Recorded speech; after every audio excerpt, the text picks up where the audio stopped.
So officially welcome everyone to our Survive and Thrive webinar series. This is our first one of 2023, so we are glad to have you here kicking off with us. And we are excited to have this panel discussion today on survivorship.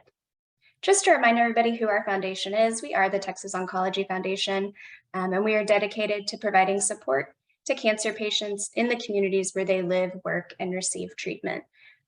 Our Survive and Thrive programming is just one of those ways that we get to engage and connect with our communities and just help support all of those involved in the cancer journey. Some quick housekeeping for you.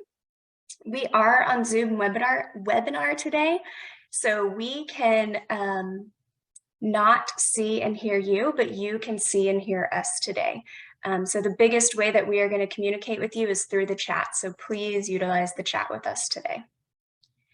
If you are experiencing technical difficulties, typically the best solution is just to exit and rejoin. That'll help reconnect things and we'll get you back on track. For audio issues, if it's not working on your computer or you can always call in. So you just go to that audio button, it should say mute, and there's a little up arrow that'll drop a menu for you and it'll give you the phone number to call in on. I mentioned this earlier, but we are accepting questions. And so if you have any questions for our panelists, add them to the chat. We're going to monitor that. And at the end of this webinar presentation, we will have a Q&A discussion with our panelists. Lastly, we are recording this webinar and the archived will be online on our website, and then all of you will receive an email follow-up with the link to the recording in case you want to rewatch it. So I'm going to introduce our panelists real quick. We have Sarah Toth with us today. She is the Director of Advanced Practice Provider Services and Survivorship at Texas Oncology. We have Stephanie Broussard, Director of Palliative Care and Social Work with Texas Oncology. And then we have Dr. Catherine Hudson. She is an oncologist and the Director of Survivorship for TXO. Thank you all so much for being here, and I'm going to hand it over to you three. Wonderful. Thank you so much for partnering with us and allowing us to present on a very important topic today. I apologize for my lighting. I don't know what's going on. I look a little in the shadows, but we're going to work with it today. So I'm really honored to be here and joined by my esteemed colleagues, Stephanie and Dr. Hudson. And I'm going to read this because I don't want to miss anything or misstate. But you know, we want to provide opportunities for discussion and resources as it relates to healthy survivorship and kind of exploring what that looks like for every individual person. So healthy survivorship includes a holistic approach that really focuses not only on your physical well-being, but your mental and emotional well-being. And it should be individualized. And so we know that not two patient experiences are alike. And we want to walk through maybe how that's going to be different and provide some additional resources, hopefully, that will help guide the journey in survivorship. We really want participants today to be equipped and empowered with information and tools to better navigate survivorship. So I'm going to jump right in. There are a lot of definitions from national organizations about survivorship. And how do we really define survivorship? What you see on the screen here are some examples of national organizations' definition of survivorship. But really, when you get down to it, the real answer is anyone who has ever been diagnosed with cancer is a cancer survivor. And that's really who we are talking about today and who we want to focus on. So we'd be remiss if we didn't talk about prevalence of cancer and cancer survivorship. So what you see here is a graph that's alarming. But on the left-hand side, you'll see the cancer prevalence in the United States population in the millions. And down below, you see the years, and then currently in 2022, estimating that there is about 18 million cancer survivors living in the United States. What we have seen, especially over the last couple of years with COVID, is some differences in how we handled cancer screening and then therefore cancer survivorship. So I think that this continuum may look differently when we look back on the last couple of years and really how COVID has and continues to impact not only our cancer screening abilities, but what that looks like in terms of cancer survivorship. Prior to COVID, it was estimated that by the year 2026, that we would have about a 31% increase in cancer survivors in the United States, estimating that over 20 million would be living with a history of cancer. So we have, excuse me, so we have a growing population, and a growing population that needs continuous surveillance, monitoring, and resources. So back in 2005, the Institute of Medicine really focused on what it looks like for cancer survivorship. And there were 4 areas of primary focus that they presented guidelines to make sure that we were looking at each of these areas. One is obviously prevention. We have to make sure that we are focusing on healthy lifestyle and prevention, not only of a recurrence of cancer, but of preventing a new cancer, as well as late effects. And we'll talk more in detail about what late effects are and how can we focus on them. We also need to focus on surveillance. So what does surveillance look like? And how do we individualize that best in the best approach for each person that has had a diagnosis and is living with a history of cancer? How do we prevent its spread, its reoccurrence? How do we prevent any secondary or second primary cancers? And also really focusing not only on the physical and medical aspect of cancer survivorship, but the emotional and mental and psychological late effects that may happen with a cancer diagnosis. We need to intervene and focus on intervention of consequences of cancer, which we all know can unfortunately be very heavy. Again, not only focusing on the physical aspects of those consequences, but the mental, emotional, and psychological effects as well. And I think what's really important is that we focus on coordination of care.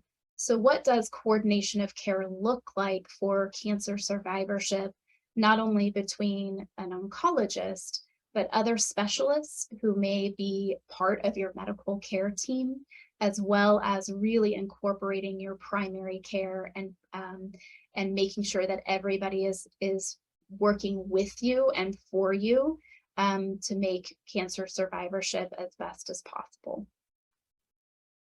So going into a little bit more detail of cancer survivorship, and this also takes into consideration what we just reviewed in terms of the Institute of Medicine for primary focus, as well as the American Society of Clinical Oncology. And again, focusing on the medical aspects, so focusing on what does surveillance look for, what does monitoring and managing both medical and psychological short and long-term effects? And how do we best approach managing screening recommendations for an individual with a certain past history of cancer? And how do we make sure that we are managing and creating the best possible approach forward? We obviously want to provide as much health education and resources to not only the person who has had a cancer diagnosis and is living with the effects of cancer, but involving their caregivers, their family and friends, because we all know that it takes a village for all of us to live well. But also, looking for familial genetic risk factors. Genetics as it relates to cancer is an ever evolving and growing field. And there is a lot of focus on cancer genetics right now and how that relates to not only cancer treatment, but how we monitor, how we do surveillance in the survivorship setting. And so do we need to go back and take an extra look at any hereditary risk and then bring that into the picture as we move forward? Again, focusing on coordination of care. This is extremely important, especially navigating the challenges of our healthcare system. I think all of us, including healthcare professionals, can get lost in that navigation. Who is responsible for what, when, how often, who do I need to see, and how often do I need to see that provider? And for us to be able to give clear guidelines and recommendations on what that looks like can sometimes help ease the anxiety of having to navigate that on your own.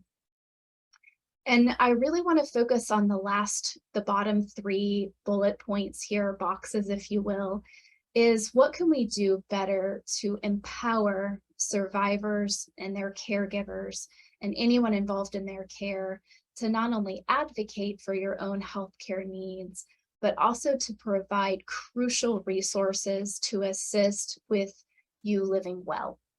What does that look like?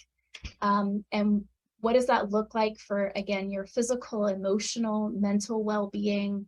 But we also know that cancer can have both short and long-term effects on finances and health complications and, health insurance complications and issues. So we need to continue to look at that in a holistic manner moving forward, and not just during treatment. And then we'll dive into some detail today about some guidance about diet, exercise, and health promotion activities, which we need to focus on in survivorship. And we need to make sure that you have as many resources as possible to make your body a well-oiled machine, if you will. I talk about that a lot in cancer survivorship. So what can we do to provide those resources to move forward well? So you've heard me talk a little bit about late effects. So what is a late effect? And really, it's any side effect that can happen because of a cancer treatment. And cancer treatments can include what we consider as traditional chemotherapy, kind of a new and emerging field of science, immunotherapy, which is more of a targeted therapy, in combination or alone with radiation and or surgery. And I think what persons going through cancer and cancer treatment now probably see is more of a combination of all of these treatments. So you're not only dealing with one of these because one is enough, right? Now you're dealing with combinations, and oftentimes we're doing all 4 of these treatments all together. And so what are late effects from any one of these or from a combination of these treatments that we're using that occurs months to sometimes even years later?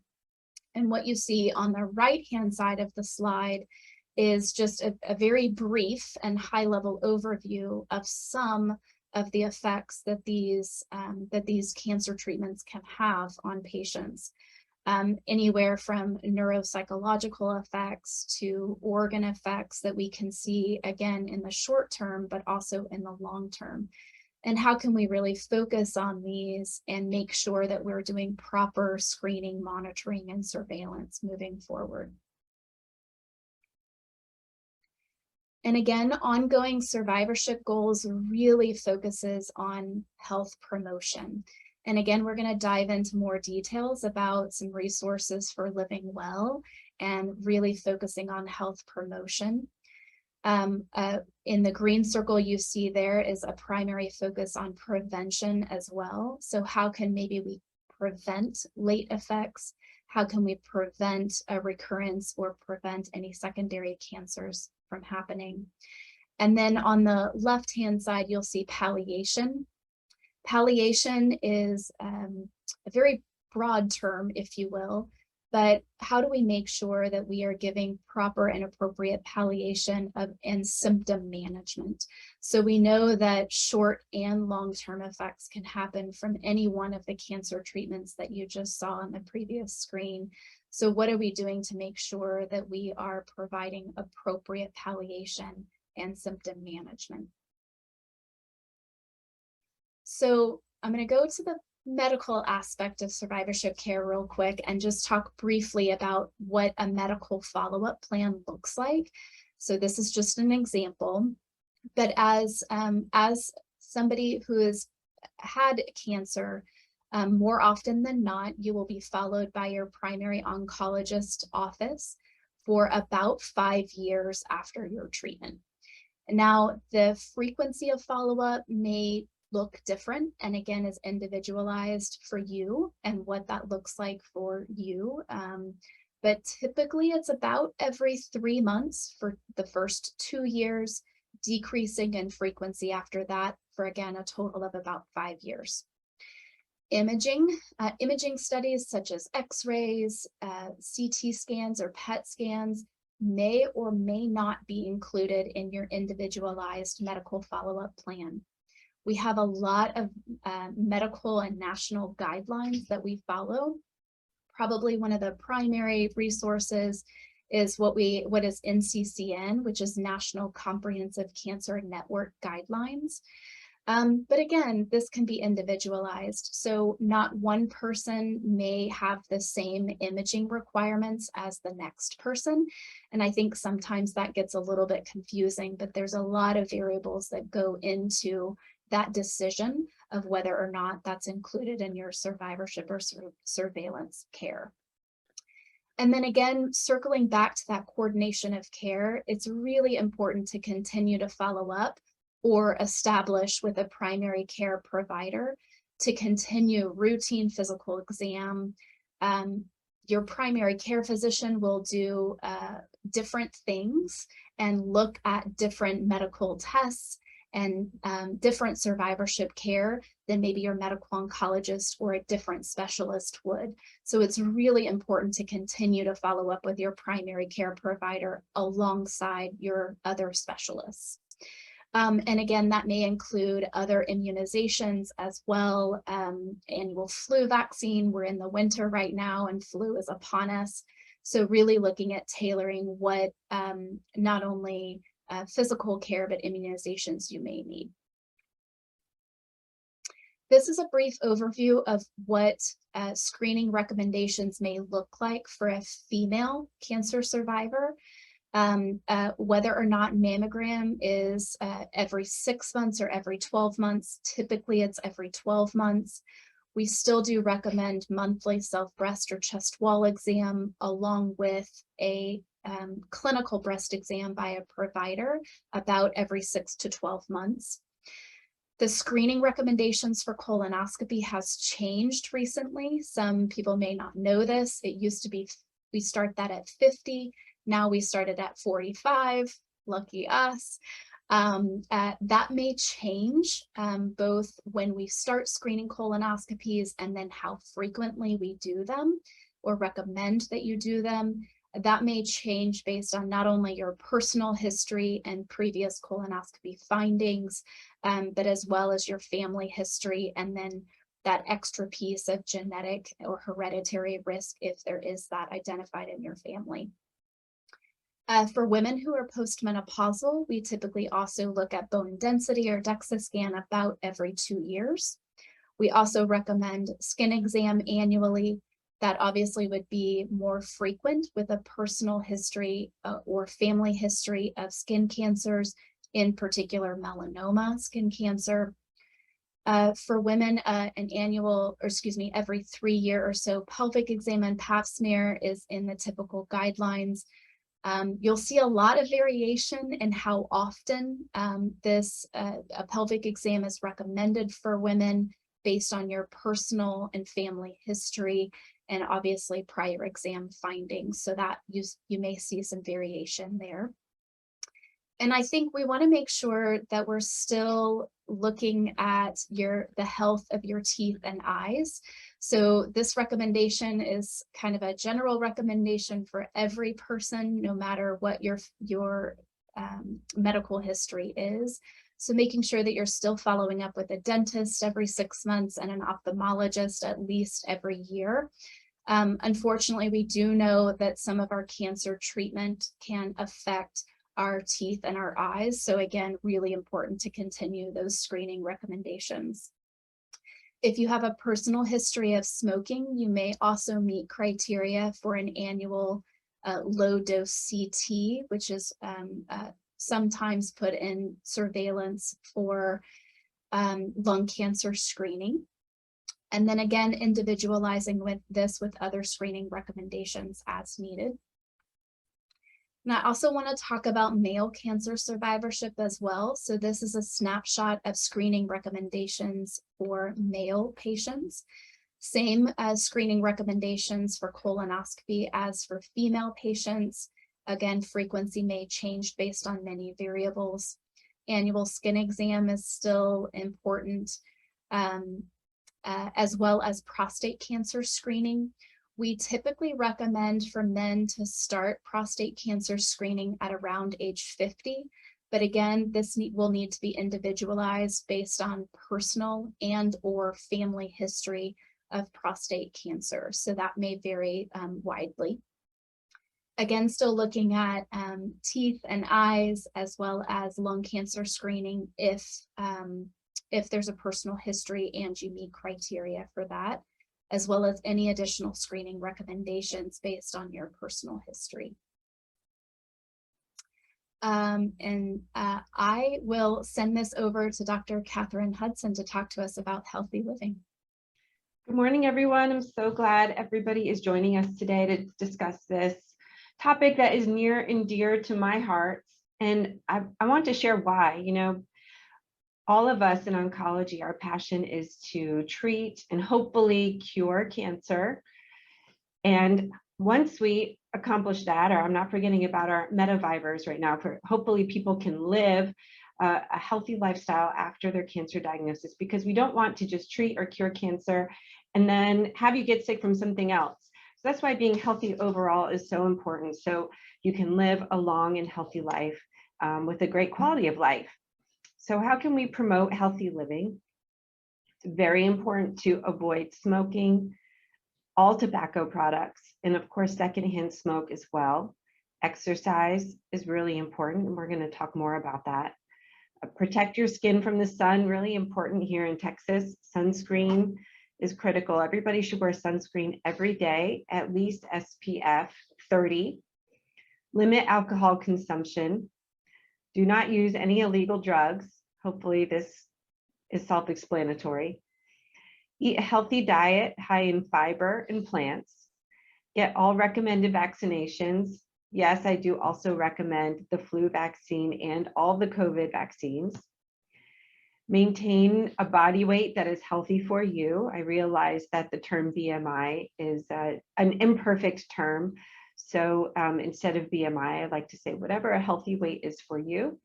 And then get regular cancer screening. Okay, next slide. We're going to delve a little bit more into some of these topics. So let's talk about alcohol. This is an emerging topic. We have more and more data that shows that alcohol can increase risk of cancer. And we also know that alcohol can increase risk of other serious health conditions. It can increase risk of depression, epilepsy, which means seizures, strokes, osteoporosis, which is low bone density, and also fractures of the bone. Cirrhosis, I think that's something most people know about, but it also increases risk of fatty liver. And this is something we're seeing more and more. It feels like every year, so many patients have fatty liver, which is when fat actually infiltrates your liver and can cause liver dysfunction. And this can be a minor issue, but it can actually also lead to liver failure. So another reason to maintain a normal weight, but another reason to limit your alcohol. And then drinking alcohol during certain cancer-related treatments like total body or whole brain radiation can also increase your risk of liver dysfunction. And then drinking alcohol during chemotherapy can increase your risk of chemotherapy-related heart dysfunction. And this is more of an issue in some of the chemotherapies we use in breast cancer, adriamycin, which is the red one. Some of you may know it because of its color, and other chemotherapy for non-Hodgkin's lymphoma. So this is becoming more of an issue, especially during the pandemic. I'm finding that more and more patients are just drinking a lot. I think people got bored during the pandemic and turned to alcohol. So it's really important to be cognizant of this. The CDC recommends 1 drink or less in a day for women, 2 drinks or less in a day for men. Keep in mind that a drink is either a beer can, or if it's liquor, it's 1 ounce or less. If it's wine, it's 5 ounces. So I think the definition of a drink, may be different, depending on, or most people think a drink is, a 8-ounce glass of wine rather than a 5-ounce glass of wine, for example. Of course, not drinking at all is the healthiest. People used to say that drinking alcohol could help your heart. We now know that that's not really true. I think people just said that to make us feel better, but alcohol is not healthy for us. This is something we need to accept. Okay, next slide. So we have more and more emerging data that alcohol can increase our risk of cancer. And so I like this diagram here because it shows us which cancers it increases the risk of. It has the highest risk, increasing risk of oral cavity, so it's head and neck cancers. Larynx is a neck cancer. Esophageal, incorporated with that esophageal is also gastric cancer or stomach cancer. Increases the risk of stomach, esophageal, and oral cancers by 5 times if you're a heavy drinker. Of course, increases the risk of liver failure and then in turn, liver cancer. And then it does increase risk of breast cancer and colorectal cancer. Not by a ton, but it's also important to know that it's a dose-dependent relationship. So the more you drink, the higher your risk is. So especially for those patients who have a history of any of these cancers, we really recommend cutting down on alcohol because we think that cutting down on alcohol will also decrease your risk of recurrence. I'm sure people will have questions about this, at the end. There it says what we just talked about, what the national guidelines are for how much a woman or man should drink per week. For a woman, 1 drink or less per day. For a man, 2 drinks or less per day. For my patients with a history of cancer, for a woman, I recommend 3 drinks or less per week. And for a man, 5 drinks or less per week. Okay, next slide. Exercise is so critical. So what if I told you that there is one thing that can help your fatigue or energy levels, pain, depression, sleep, your physical fitness, your self-esteem or how you feel about yourself, how well your brain works or cognition, your bone density? You may be amazed. And there is one thing, and that thing is exercise.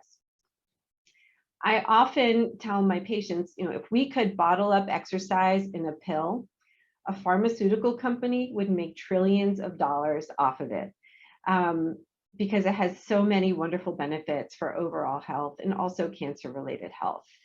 The good thing about exercise is that almost anybody can do it and it's free and you don't need to run a marathon. Exercise can just be fast walking. Okay, bonus if you add in some light weights. Exercise can also reduce the side effects of any cancer-related therapy. There are studies that show that patients who are on chemotherapy who exercise have less side effects and are also more likely to complete their chemotherapy regimen.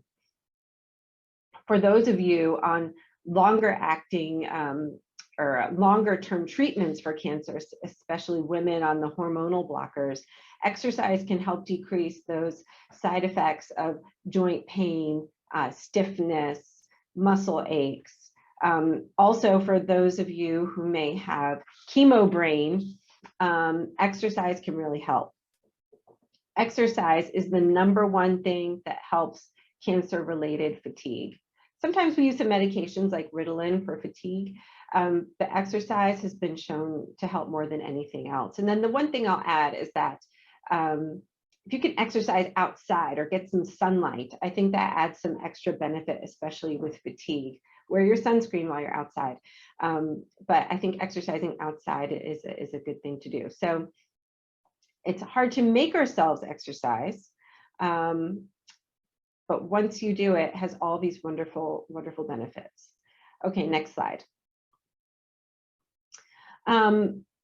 What I want to talk about, in addition to what's on this slide, is that we have some good data that people who exercise who have had cancer are more likely to live longer, especially those who have breast cancer, colon cancer, and prostate cancer. And we have additional data in those cancer types that those who exercise are less likely to have a recurrence. So if exercise is something that you have control over, that can really reduce your risk of recurrence. So the CDC recommends a total of 150 minutes per week, which is 30 minutes 5 days a week of moderate intensity exercise, which is fast walking. If you're one of those who does more vigorous exercise like running or cycling, that would be equivalent to half of that, so 75 minutes per week. And then also recommend that you add in some light weights 2 times a week. Exercise also decreases your risk of osteoporosis and then cardiovascular disease, diabetes, high blood pressure. And this kind of goes back to what I said before. We want to cure cancer. We want people with cancer to live a very long time. We also want to treat these other chronic health conditions. The #1 killer of women with breast cancer is not breast cancer, it's heart disease. And so exercise, not smoking, controlling diabetes, high blood pressure is so important to help people live longer if you're at risk for heart disease. Okay, next slide. Hopefully everybody knows this, but please do not smoke. I know it's really hard, but this is #1. So smoking is introducing poison into every organ of your body. Among cancer survivors, smoking increases the organ damage associated with any kind of treatment like radiation, chemotherapy that could affect the lungs. And of course, it increases risk of lots of different cancers. So if we're treating one type of cancer, we really don't want you to get another type of cancer due to smoking. Also, people who smoke are less likely to exercise. So if you are a smoker or struggle with this, please talk to your doctor about it. There are a lot of great therapies out there that can help you quit smoking, especially Chantix. I've had a lot of patients who've had success with Chantix. And then if one has a history of smoking or is an active smoker, ask your doctor about doing the low dose CAT scan that Sarah mentioned to screen for lung cancer. It's called low dose because the CAT scan doesn't give you as much radiation as a regular CAT scan. And if there is a lung cancer, we really want to pick it up early. The earlier we pick up lung cancer, the much higher rate of cure. So I do recommend a yearly low dose CAT scan for those who have a history of smoking. And insurance should cover that depending on certain criteria. Okay, next slide. Eating well, this is a hot topic. We have some data that shows that healthy diets can decrease risk of cancer. There's some data that healthy diets, including all these things on the screen, can help reduce risk of recurrence of cancer, especially breast cancer. The best data, honestly, in reducing risk of recurrence is not necessarily a certain diet, but in maintaining that healthy weight for you. So I cannot tell you what is the perfect diet. A lot of people want to ask, is it keto? Is it plant-based? Is it vegan? Is it Mediterranean? We don't know the perfect diet for the best cancer outcomes, but we do know what is important. And that is a diet rich in vegetables, fruits, legumes, which are beans, and whole grains. Certainly recommend limiting red meat and processed meats. There is data that processed meats and grilled meats increase risk of gastric cancer. This is especially unfortunate here in Texas with our barbecue, but it's true. So you should limit your barbecue and your processed meats. Limit sugar sweetened beverages in general. Sugar increases weight gain. And I find that limiting the sugar sweetened beverages like the sweet tea and the soft drinks can help one lose weight. And it's a relatively easy thing to cut out. One caveat there is people ask if diet sodas are better than regular sodas in terms of sugar.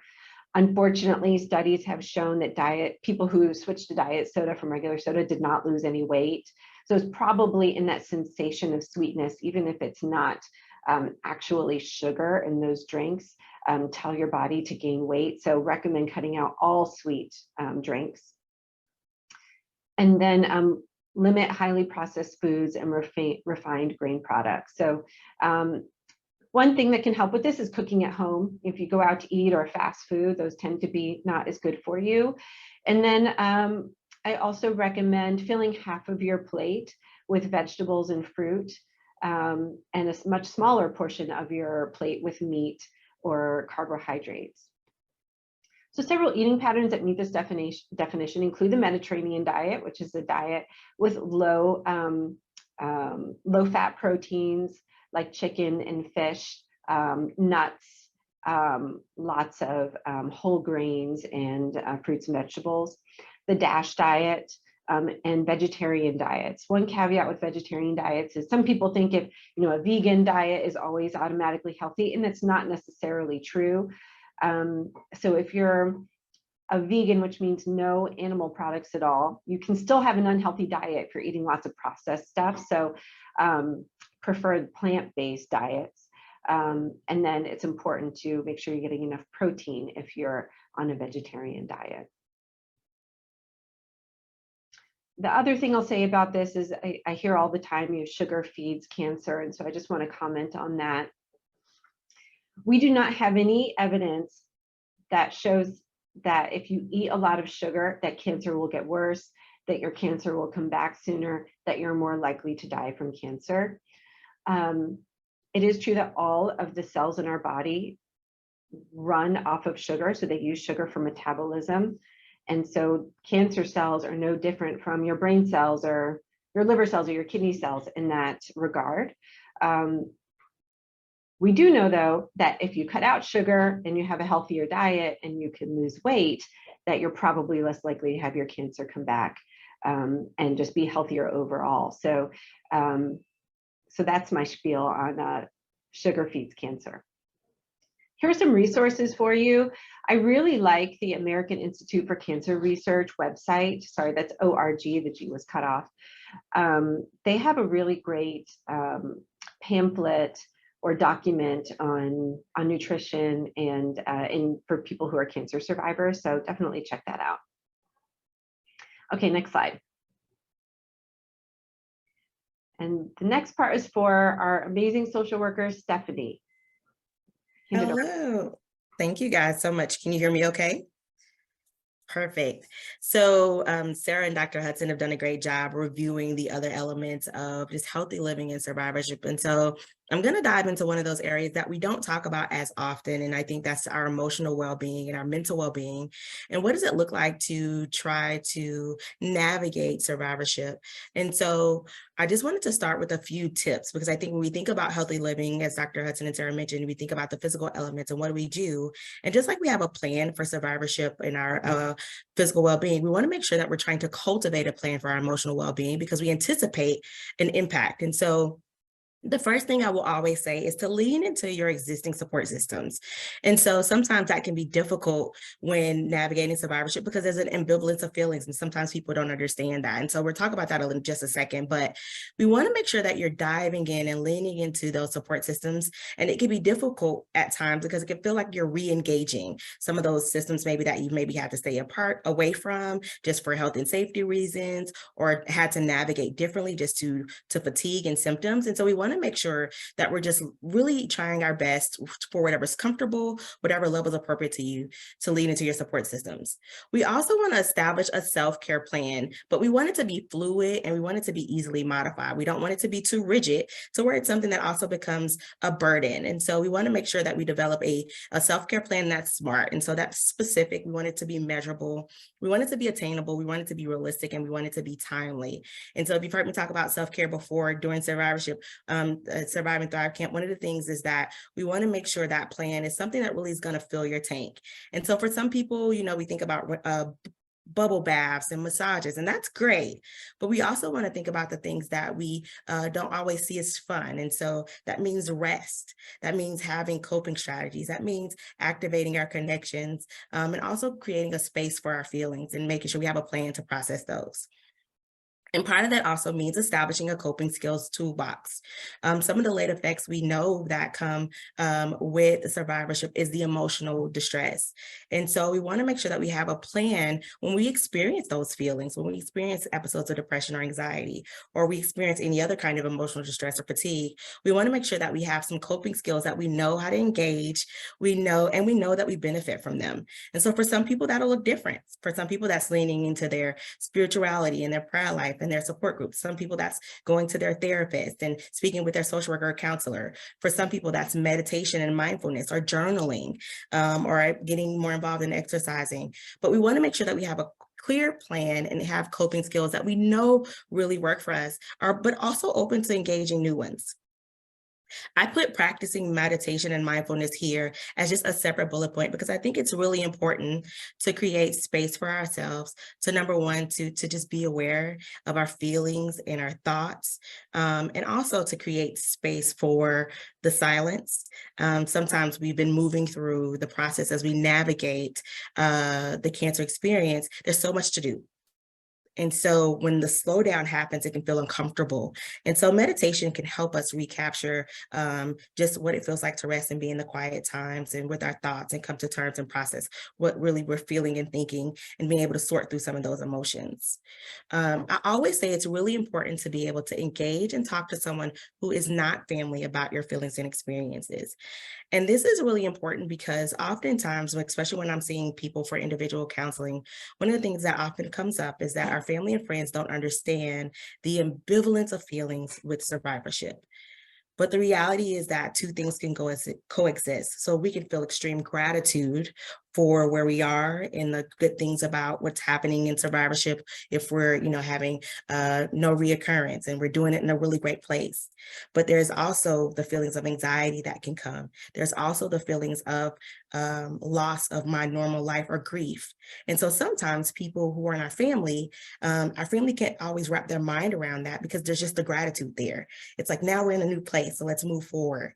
And so being able to talk to someone who's not family can give space for all those feelings that are extremely valid. We also want to encourage you to balance in-person and online supports. One of the things that we found is that, there's evidence that shows that individuals who engage in social support systems actually have better outcomes and do better emotionally. And so we want to make sure that you create space for that. So whether that's in-person engagement with support groups or activities like camp, but also online opportunities where, maybe it's a community, maybe there's a Facebook group where that's safe, but maybe there's a support group that's really good for you online that's available and where you can chat and talk to people and just share experiences in your day and what that's like with people who can understand and relate. And then also, it's really, really important, just as we're aware of signs and symptoms, to be aware to communicate with our providers about our physical well-being. It's really important that we know those emotional signs and symptoms of distress as well. And so that means being aware of our bodies, but also being aware of our mental status. So are we having times where we're withdrawing from our family and friends? Are we actually not doing things that we used to enjoy? Maybe we're having trouble concentrating. Maybe we're ruminating. Maybe there's anxiety there. Maybe we're in an excessive worry, but being really aware of what those signs and symptoms are so that we know when to get professional help. And that brings me to my last bullet on this screen, is that just being open to professional support. I think one of the things that we actually just got some evidence from a recent study from cancer patients in the state of Texas. And one of the things that they talked about was needing support, but not really feeling comfortable with engaging in it. And so I want to just make sure that everyone's comfortable with the awareness that saying that I need someone else to talk to doesn't mean something's wrong with you, as the negative connotation, right? I think it's always healthy and proactive to engage in social supports. And that includes seeing a therapist or a counselor that can really help you process where you are with some interventions that are designed to do so. Next slide. So when it comes to emotional distress and survivorship, one of the things that's really important that we talk about is the anxiety and depression that can come along with long-term survivorship. And so we want to normalize having this conversation and bringing it up. So number one, survivors aren't shocked by the fact that I have some feelings, or what's this feeling of sadness, or I have some anxiety related to seeing my doctor or calls. We want to normalize that this is part of that experience so that number one, you don't isolate yourself when you're going through it and you reach out for support. We also want to say that there's a level of grief that comes with maybe experiences missed or life as we knew it. It's okay to grieve those things because there was something that was taken from you. Even if you're extremely grateful and experience gratitude about where you are now, cancer took something. And so that grief that's there, being able to acknowledge it and being able to have someone walk you through it is really powerful. And one of the things we know about survivorship is that grief doesn't just belong to the patient. It also often accompanies the family and friends and those who've walked alongside you. So making space for that grief, being okay with calling it out and giving it a name. I had someone tell me the other day that they felt like they were grieving, but felt like grief could only be assigned to the loss of a person. And that's not true. It's anything we've lost, whether it's opportunities, whether it's time with family, whether it's, just what we thought, our functional abilities, all those things are grief. And then also trying to find a new normal. And I kind of hate, it's cliche, but the reality is that normal doesn't exist anymore. Maybe the life that we thought we had or the way things were before, as we re-engage and try to figure things out, pursuit of that old normal isn't there. And so you want to have the freedom, give yourself the grace to create a new normal with new priorities. And that may mean also new roles for your family, restructuring some of those responsibilities, but also giving yourself the grace to say, you know what, let's just create a new normal and being okay with that. Oftentimes with chronic pain, as was mentioned before, there also can be a wear and tear emotionally on you when it comes to navigating the physical symptoms. And so being aware that it could be an opportunity to really dial in and say, what am I feeling? What is it that I'm thinking? And assigning those emotions and feelings and trying to give them a name. I encourage people all the time, if you're getting stuck and you have things going on and maybe you don't have someone to talk to and you want to journal, always Google an emotions wheel, and you can see it clear as day, and it'll have all these different feelings, and maybe it'll help you really assign a feeling to what you're thinking right now. So maybe what it is that I'm angry, but what is that angry tied to? And try to figure and process that out with yourself. And then it's really important that we call out the fear of reoccurrence, or the fear of death, the anxiety that comes, the fear and worry that accompany survivorship. It's one of the biggest things that we see. There's actually a recent study that I was reading that talked about, for survivors, there always are elements of depression for some, but the most common thing in emotional distress is anxiety and worry. It's waiting for the next shoe to drop and the fear like something will happen.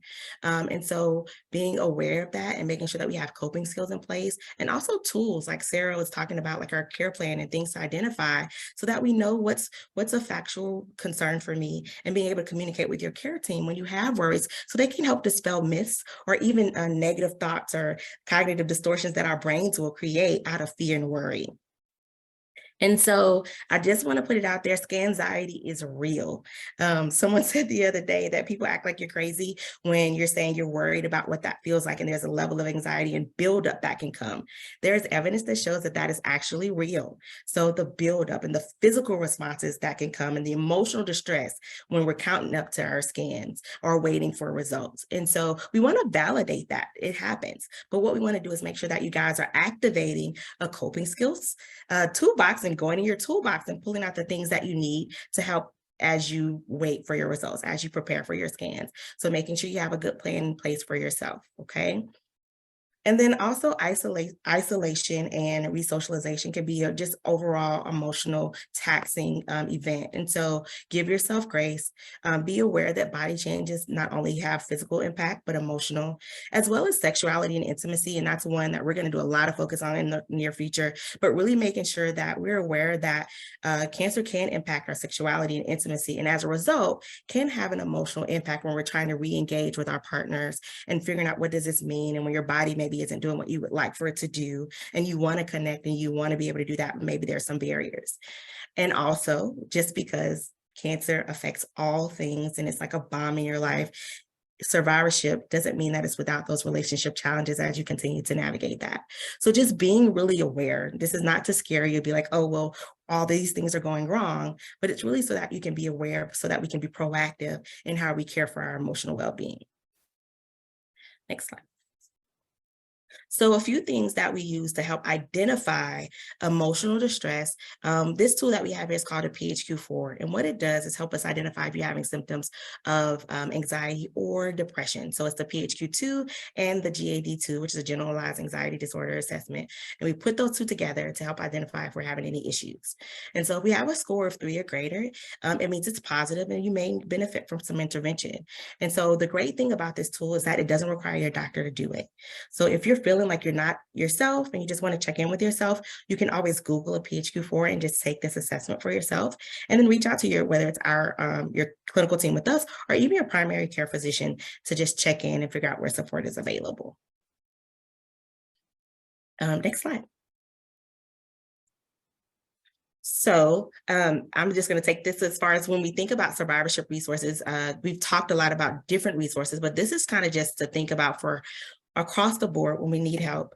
Our TXO social workers are always there to support you, and so reaching out to them. We also have support groups available. So we have survivorship support groups and different levels of support available, as well our Texas Oncology Foundation, which is why you're here. Engaging in this level of support is really helpful. Also, Cancer Care offers a hope line, which is a 24-hour line to call if you're ever in crisis or just wanting to talk. It's a really great place to have someone there, oncology trained social workers as well, to talk through and just provide that emotional support. Of course, ASCO has survivorship resources, and all of these things are hyperlinked. So I think Kelly will send these slides out and we can get access, and you can have access to those. And then also people always ask me, well, if I'm looking for a therapist in my area that specializes or can provide some emotional support, a professional that can help me, Psychology Today is a great resource to help find someone in your particular area that will cover your insurance or however you would like to pay to provide those resources. There's also the Cancer Survivors Network, and then the National Comprehension Cancer Network is also where we can find those survivorship care plan resources. The National Cancer Institute also has survivorship resources, as well as the Children's Oncology Group has great resources for just navigating as a family and what does that look like, whether adults in survivorship or children, and then families as well, and then the passport for care. And so we wanted to provide these resources just so you guys know that there are a plethora of tools available when you're trying to build your toolbox, when you're trying to figure it out. We want to be a resource for you guys. The foundation wants to be a resource, but also there are a lot of great tools out. So I think the next slide. So I think we're going to open up the floor for questions, and I think Natalie is going to try to grab the questions from the chat and help us kind of sort through these for just a bit. I am going to do my best. So let me also say we are running up on 12 noon. So I'm going to ask a few of the questions. Let's start with, there was a few questions about nutrition. So things like dairy and stevia. Dr. Hudson, I see that you did reply in the chat, but could you just elaborate on your thoughts on stevia and whether it's okay to use that, and if there are any issues with dairy products, especially if you've had breast cancer?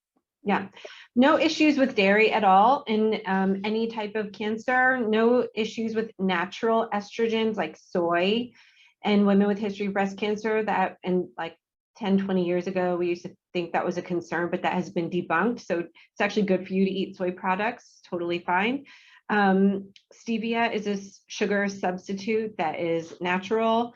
No evidence that it's any better than sugar in terms of weight loss. And so I recommend cutting out all sweeteners, or just very lightly sweetening your drinks, either with sugar or a sugar substitute of your choice. No evidence that switching to stevia or another sweetener helps decrease risk of breast cancer, or that it, or any cancer, or increases risk of cancer. Mm-hmm. Then Okay. I see another question here about supplements or vitamins. Right. I'm glad you asked that, because I meant to talk about that in my slides. No evidence that any supplements or vitamins help reduce recurrence of cancer, help you live longer. I think it is much more important to get those vitamins and minerals through a healthy diet. So I recommend you eat lots of plants and fruit that have all those things in it, and much better to get it through a natural source than in a supplement. You know, there's studies out there that show that up to 40% of the supplements you buy on the shelf don't even have what you think is in it, actually in the pill. And you're just spending lots of money. So just have a healthy diet. Things even like turmeric, recommend you, if you're going to use it, which is fine, you know, sprinkle it on your food rather than take it as a supplement. Mm-hmm, mm-hmm. That's good. Okay, let's go back, Stephanie, and talk a little bit about moving forward. So there was a question in the chat about just your feelings, letting your guard down. And are you seeing the same question that I'm looking at? It's very long, so I'm trying to read, but dealing with trauma. And then there was another question that came in, and I'm finding it. Oh, and are there specific therapists or psychologists, psychiatrists that you should seek out that specialize in cancer survivorship?